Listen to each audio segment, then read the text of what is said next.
देव सर्वकार्येषु सर्वदा। ससुराल आ गई किंतु वृंदावन जाना नहीं छोड़ा। बच्चे हो गए, बच्चे बड़े होने के बाद बच्चों की भी शादी हो गई, परंतु वृंदावन जाना नहीं छोड़ा। लेकिन जब बुढ़ापा आ गया, चलने फिरने में असमर्थ हो गई, तो आखिरी बार वृंदावन गई और वहां से अपने लला की मूर्ति ले आई। तो अपने कृष्ण लला को कलेजे लगा कर रखे, हमेशा सजा कर रखे, लाड लगा कर रखे, हमेशा सजा कर रखे, लाड लगा कर रखे। वो दिन में भाग के देखे, रात में जाग के देखे, कभी अपने कमरे से शाम को झांक के देखे, कभी अपने कमरे से शाम को झांक के देखे।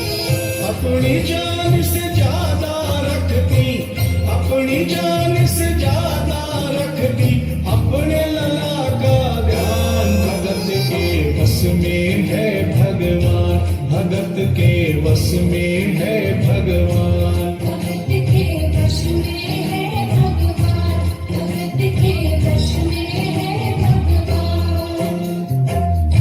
जन्माष्टमी का दिन आया, दुर्भाग्य से बुढ़िया माई की तबीयत खराब हो गई।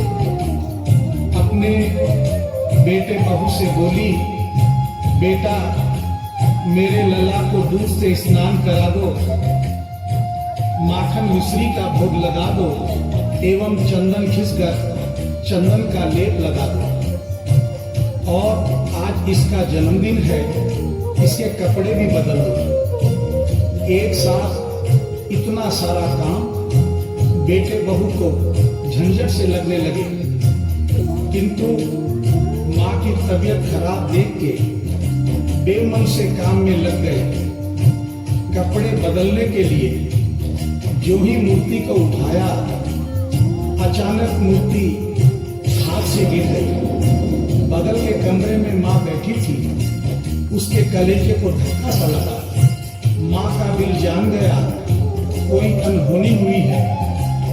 पूछने पर बेटे बहू ने बताया, माँ कोई खास बात नहीं है, कपड़े बदलते समय मूर्ति हाथ से छूट गई थी, उठाकर वापस रख दी है, चिंता नहीं करना।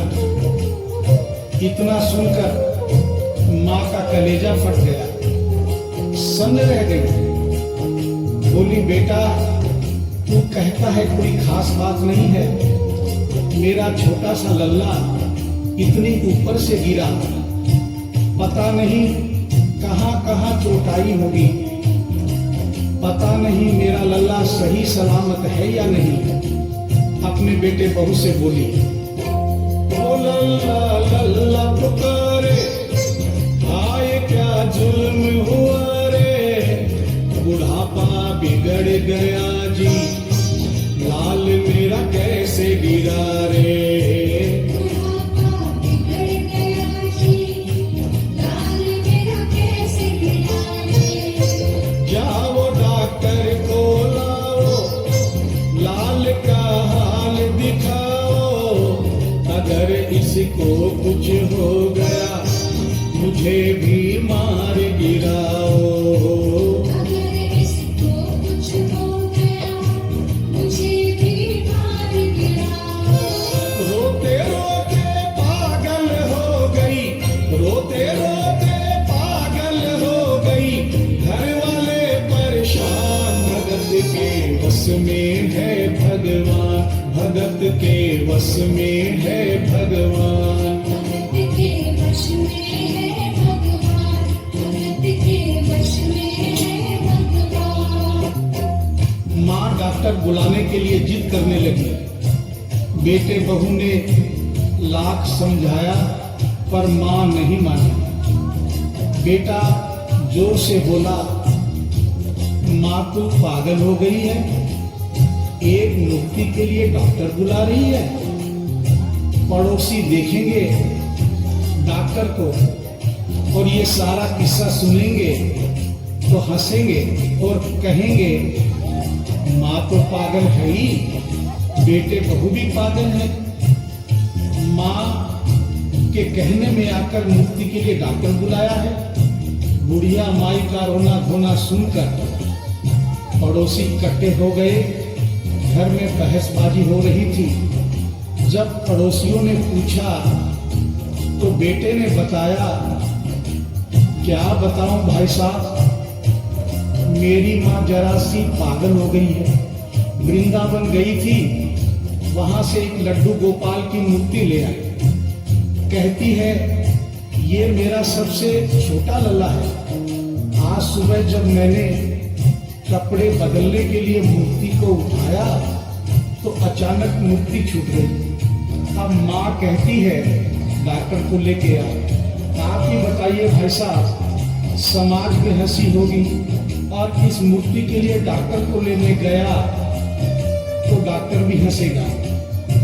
पड़ोसियों में एक बूढ़ा पड़ोसी बड़ा समझदार था। उसने बेटे को समझाया, देख बेटा, बुढ़ापे में और बचपन में कोई फर्क नहीं होता। तुम्हारी माँ के दिमाग में अगर वहम हो गया है तो वहम निकालना बहुत जरूरी है। दिन भर के झगड़े से अच्छा है तू इसकी बात मान ले। यही बगल में डॉक्टर रहता है, तू सारी बात डॉक्टर को समझा और फीस वहीं पर दे दे। तेरी माँ तेरी बात नहीं मानेगी, परंतु डॉक्टर आकर समझाएगा तो उसकी बात मान जाएगी। घर का झगड़ा भी खत्म हो, तेरी माँ का बहन भी खत्म। बेटे को बात समझ में आ गई। डॉक्टर के पास और वो सारी बात डॉक्टर को बताई जो पड़ोसियों को बताई थी। डॉक्टर को बात समझ में आ गई, फीस पहले ही मिल गई थी। डॉक्टर तुरंत तैयार हो गया। डॉक्टर घर पर आया और उस मूर्ति को दूर से ही देखकर बोला, छुआ भी नहीं। बना पीतल से मैया ये तेरा शाम सलामा, बड़ा बेजान है ये जैसे मिट्टी का खिलौना। बड़ा बेजान है ये जैसे मिट्टी का खिलौना। सारी दुनिया में ढूंढो बहन की दवा नहीं है, चोट पीतल को आए ऐसा तो हुआ नहीं है। चोट पीतल को आए ऐसा तो हुआ नहीं है। केवल तेरी ममता है ये, केवल तेरी ममता है ये, मूर्ति है बेजान। भगत के वश में है भगवान, भगत के वश में है भगवान। भगत के वश में है भगवान, भगत के वश में है भगवान।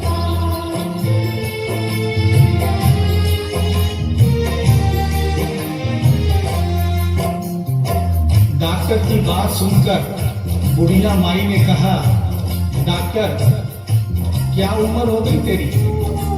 डॉक्टर सुनकर हक्का बक्का हो गया। बोला माई 65 साल।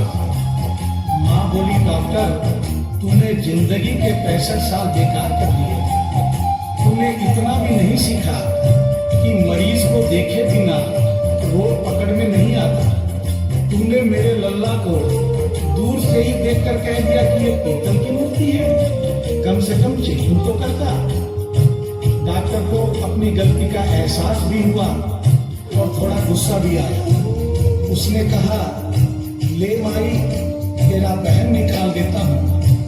उसने मूर्ति के माथे पर हाथ रखा और कहा, बोल माई क्या है? कुछ नहीं है। उसने मूर्ति के सीने पर हाथ रखा, कहा बोल माई क्या है?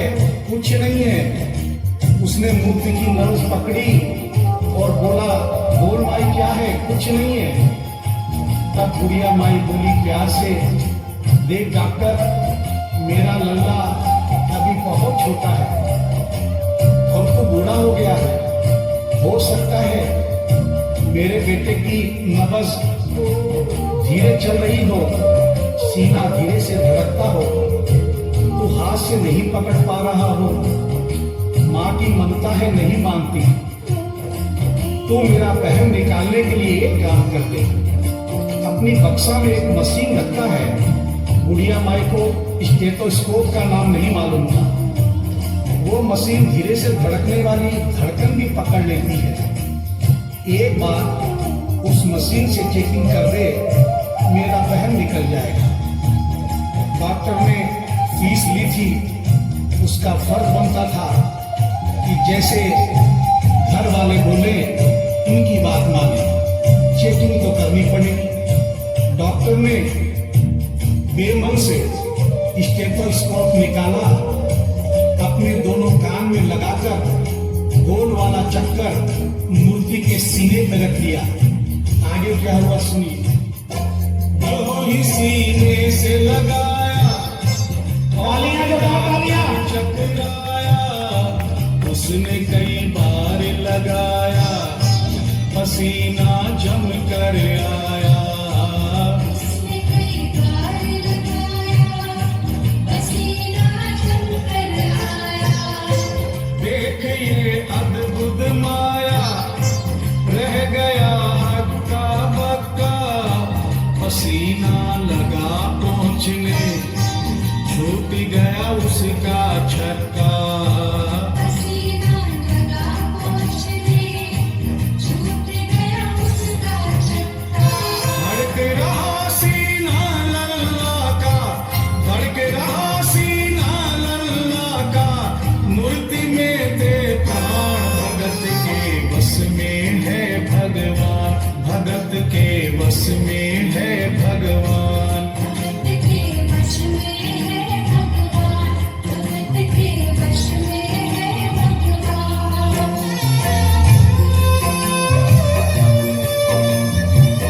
जोरदार ताली बज जाए।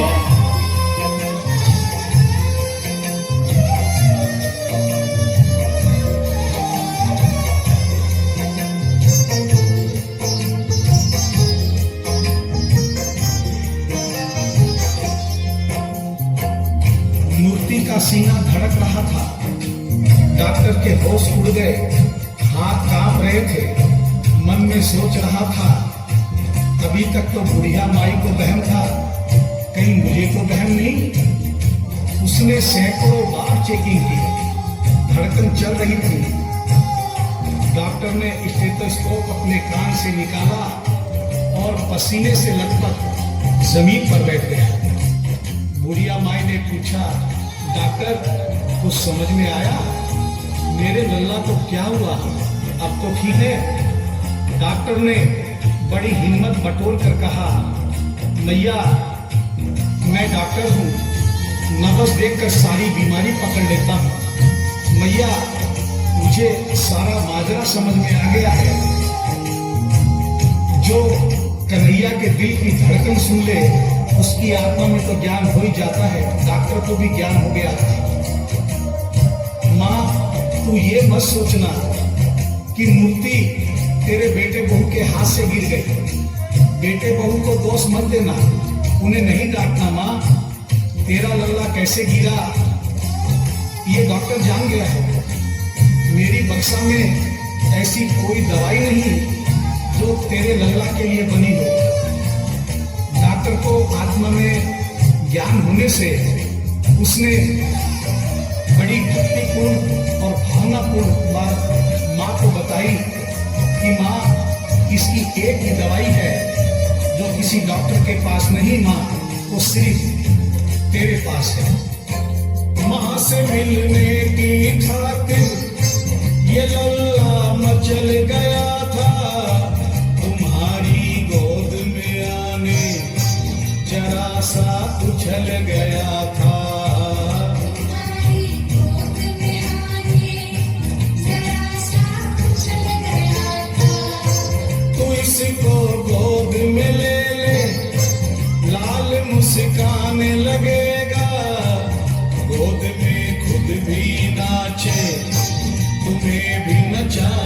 लगेगा।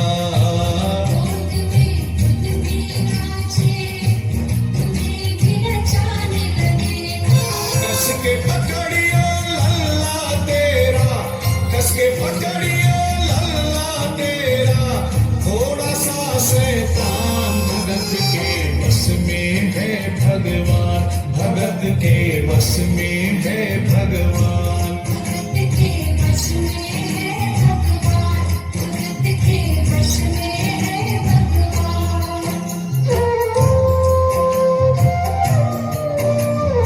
तालियां बजती रहे कन्हैया जी के लिए।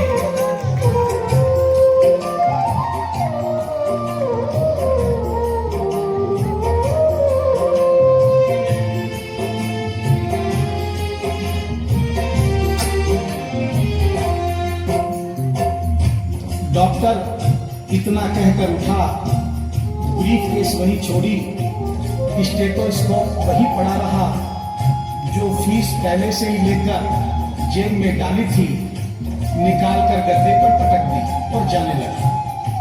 बुढ़िया माई बोली, डॉक्टर अपना सारा सामान छोड़कर कहाँ जा रहा है, कम से कम अपनी बक्सा तो लेते जा।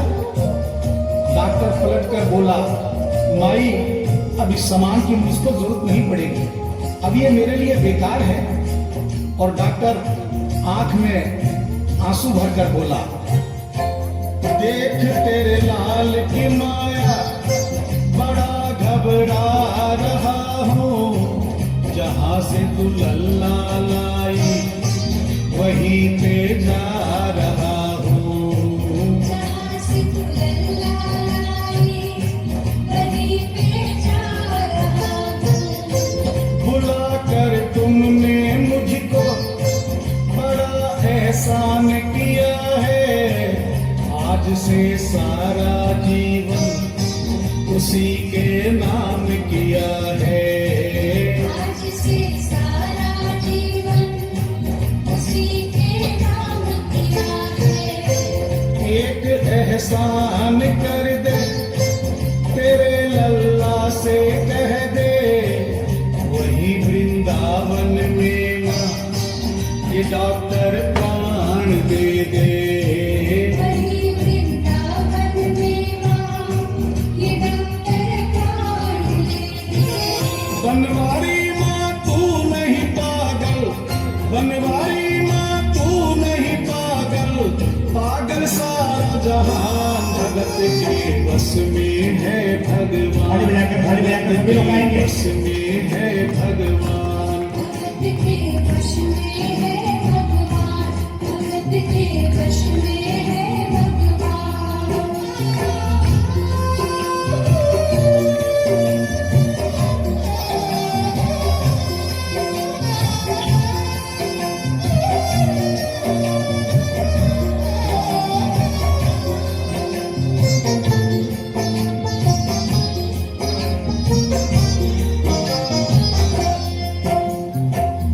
और इस करिश्मे को सुनकर इस सच्चाई को स्वीकार करना पड़ेगा कि माँ की ममता के आगे देखो भगवान है।